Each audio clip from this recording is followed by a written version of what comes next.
Hello, everybody. Good morning. My name is Bianna Golodryga, and I'm the news and finance anchor at Yahoo. And thank you so much for having us here in the beautiful city of Chicago. Well, it has now been 1 year and 49 days since the Chibok girls were taken from their school and loaded onto trucks in the middle of the night. And although hundreds of Nigerian girls have been rescued from the Boko Haram in recent weeks, the Chibok girls are not among them. There is one woman in particular who is reminding the world that these girls are still missing, and we are honored to have her with us. Thank you so much. Obiageli Ezekwesili is co-founder of the viral campaign, Bring Our Girls Back. She is also a former vice president of the World Bank in Africa and Nigeria's former education minister. Obi, thank you so much for joining us. It's great to have you here. And timely as well. There's a lot of news and developments to get to and what's happening in your country. Most notably, a new president was sworn in.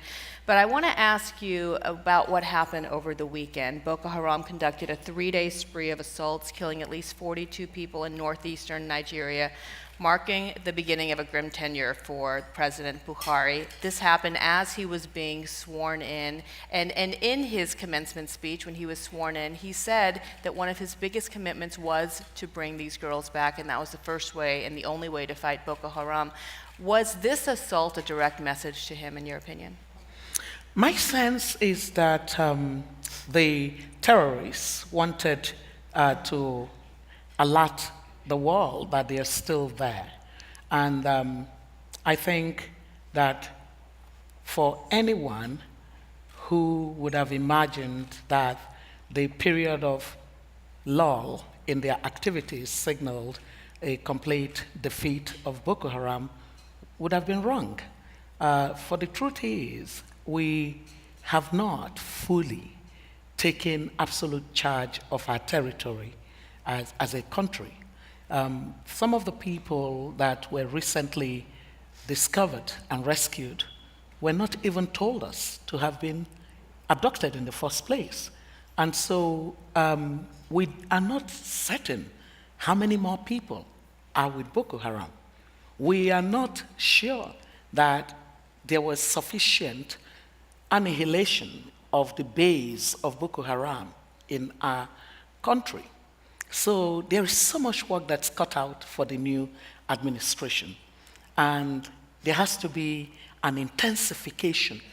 There has to be a complete decimation of everything that represents terrorism within our border and across the countries that are neighbors to us.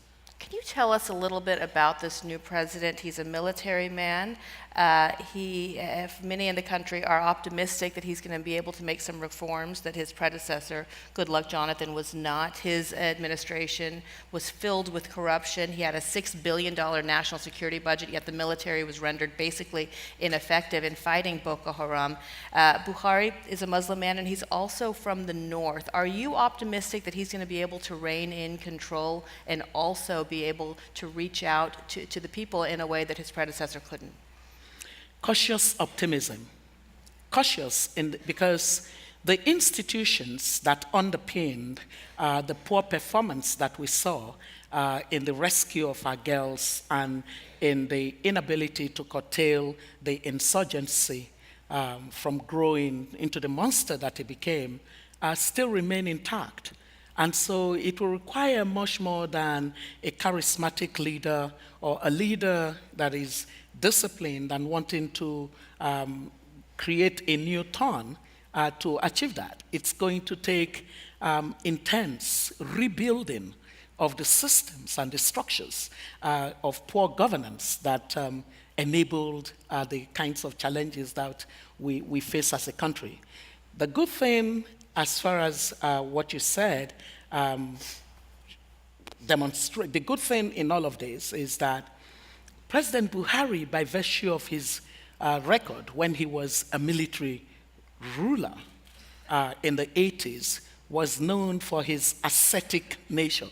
He was known for being Spartan and being strict and disciplined, and being very anti-corruption. And so that helps, because you need the tone of leadership to declare that we don't want a climate of systemic corruption. That's very important. The military also It's a constituency that he knows because that's his first constituency. So perhaps he would not be easily fooled by any of the people that are supposed to lead the effort against insurgency in our country. All of this being said, it would take massive intentionality and deliberateness in pushing against terrorism. Terrorism is not just a national problem. It requires global action. What I find very frustrating is how the world has washed on by without the ability to build the connectivities that are important to create collaborative counterattack against the terrorists, whether they are in Pakistan or they are in India or they are in the Middle East or in the Western world. One thing is certain, they seem to have perfected the art of synergy, the art of working together, while the world that it is basically assaulting, particularly the world of women, just carrying on as if all is well. All is not well. Our civilization is being attacked, and we all sit pretty and think that somebody is going to come and rescue this situation. The women in the world need to be calling the attention of the leaders who sit not realizing that this monster is growing. Wherever they are completely connected in the ideology they preach. As far as I am concerned, the assault of terrorism or terrorists against women is equivalent of the Third World War. Women all over the world become victims of this ideology, and we all sit back? No, I think this is actually an important convening platform that should convene the leaders of the world, forgetting all these hindrances of sovereignty. Bring them to a village meeting of the women in the world and say to them, you can't sit back and be driven by your political expediencies while the women face all forms of attack in all regions of the world.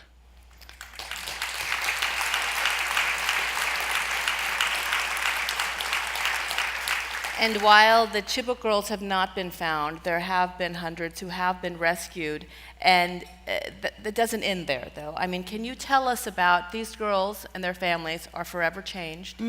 They come back, they've been sexually assaulted, forced into sexual slavery, come back pregnant at young ages.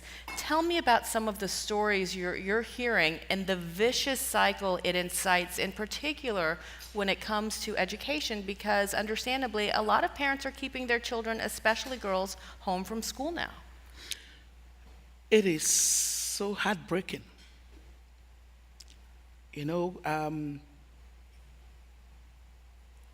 it is too heartbreaking. Some of the rescued girls and women are so broken. We have initiated relationship with development partners to see how we can better design programs that would speak to their hearts. You need to recover the human being who's been battered. There was one that really got me both rejoicing and crying at the same time. That's an oxymoron. She said, despite all that I have been through, I just want to get my life back together by going to school. That was And it's something that we and so many other countries take for granted. Yes. The ability to have an education. Yes. And to go to school and knowing that your children will be safe. Yes. How much of the blame do you hold with the predecessor in the fact that he waited 19 days before he even spoke about the latest round of abductions? I've been known to say it in the country that that's a legacy that our former president is going to have to live with. The fact that when it most mattered, he failed those girls. He failed them. I really believe that we would never have gone beyond maybe day 30 before these girls would have been rescued. But as I said, when leadership is about self, it's destructive.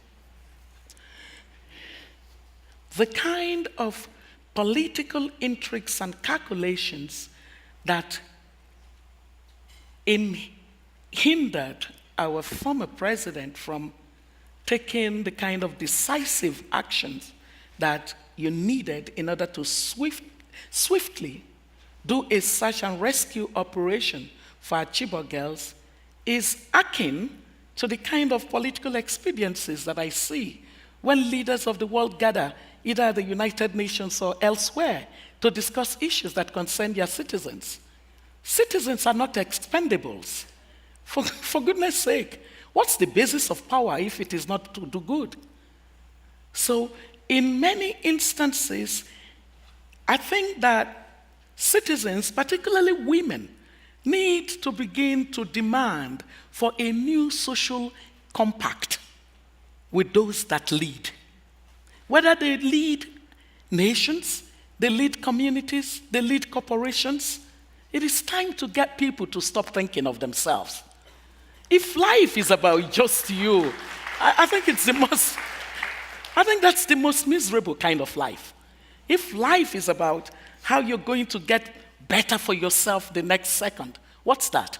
So you get better and then what?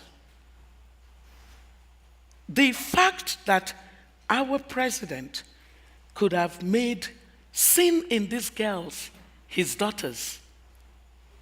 I mean, part of the reason that when I rose up at that event and said, people should join us in saying, bring back our daughters, bring back our girls, is that in my mind, they were not girls far removed from me. I saw them as our girls. And anyone around the world should be able to look at a girl in pain in India as being our girl. The bond of common shared humanity means that I am assaulted when you are assaulted.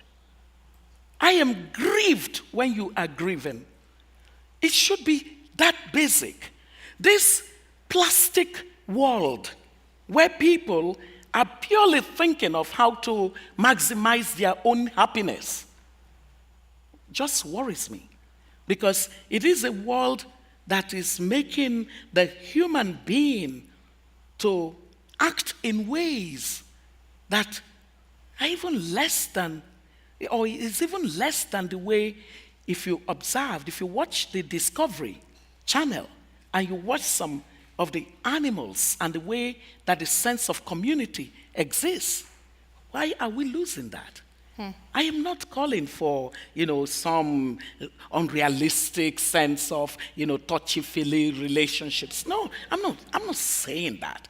I'm just simply saying the common sense of knowing that the things we neglect today because we don't seem to be affected are the things that grow and ultimately affect us. It's common enlightened self-interest that we should push back on things that are wrong. And one thing that I so admire about you is your honesty, and you've been very open about the fact that you yourself moved on after the killing of the slaughtering of 50 Yes. schoolboys before the girls were Yes. abducted. You said you tweeted about it, you thought the whole world would react. Yes, Silence. yes, And you moved on. I did.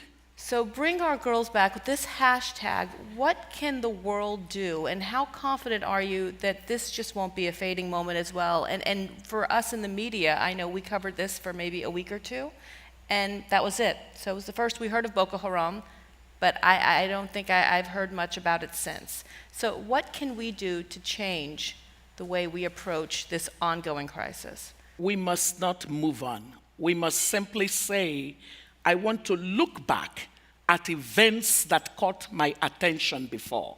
You in the media, you need to keep a chronology of the things that excited you because they were good to report on. You need to catch your humanity.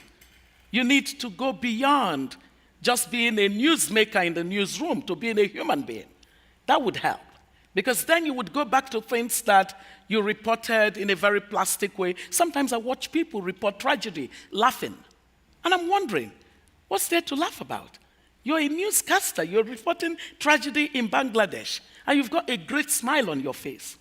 No, we're talking about human beings. Then we're saying that you must always go back to the things that you reported on before. And on specifically Boko Haram and the matter of rescuing our girls, I recently had the opportunity of being in a meeting with a couple of other women with Secretary Kerry. And I said to him, Secretary Kerry, I know you. You are a problem solver. The most complex of things. He gnaws at it and figures a way to find some solution. How did you fail our girls? Because America was one of the countries that showed up to support our government when we cried out for our girls to be rescued. And he said to me that working with the previous leader of my country was the most frustrating, most difficult, and most unsatisfying experience of his life. Very strong words. And then said that perhaps there's a vista of opportunity with the new administration for America to support, and that they would do everything to help get the girls back. What I need all the women here to do, and those who are watching, is to hold America to its word. If we have technology that can be as intrusive as figuring out what you did in your bedroom, why should we not find the technology that would tell us exactly where these girls are and help us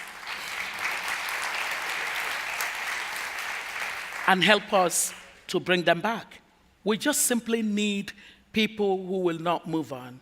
I want all of us to be part of the history that would bring the world together to finding these girls, so that by finding them and helping them get back their education, we would be able to have the moral pedestal to stand on when we tell all other girls that they can be greater than all of us. Just see how far education brought us. There's hardly any of us in this room today who is not here by virtue of the opportunity to be educated that was given to us. Or is there any? Hardly any. So we owe it to give to the generations that come behind us even more opportunities. And that's where our voices become so powerful.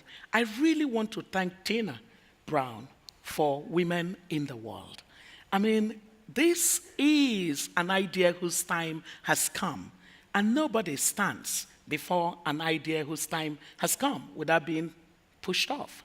And God help you if you're standing to stop an idea by women. And we are about to run out of time. Just last quick question. I was struck by something you said. You quoted Elie Wiesel, and you said the opposite of love is not hate, it's indifference. So if you were to sit here and talk to the U.S. Congress as you were talking to all these powerful, esteemed women, and Senator Kerry or Secretary Kerry, who's focused on Iran and Al-Qaeda and ISIS and many other problems in the world, why would Boko Haram, why should it be, why should these girls be a top priority right now? These girls would be a top priority because they, as I said, all of these marauders, all of these savages are connected by same ideology. Now, if they kind of sense that the world doesn't care if these things happen in certain regions, then what they would do is they would perfect their art of being savages in certain regions in order to enable them make their inroad into other regions. So don't assume that anywhere is safe from these fellows. We must all work in concert. We must work together to stem the scourge of terrorism. In societies where the institutions are not yet very functional, it is harder to work to fight against them. Therefore, societies that are stronger should give a leverage to these other societies because it's a global problem that we're trying to solve. A global public bad requires the world acting together. Well, let's hope next year when we meet, our girls around the world will feel a little bit safer going to school. And I want to thank you, Obi. I think Secretary Kerry would probably have a much better partner if you were in office, and a lot of people would hope for that as well. So I'm going to be watching you. Thank you so much. And thank you, Tina.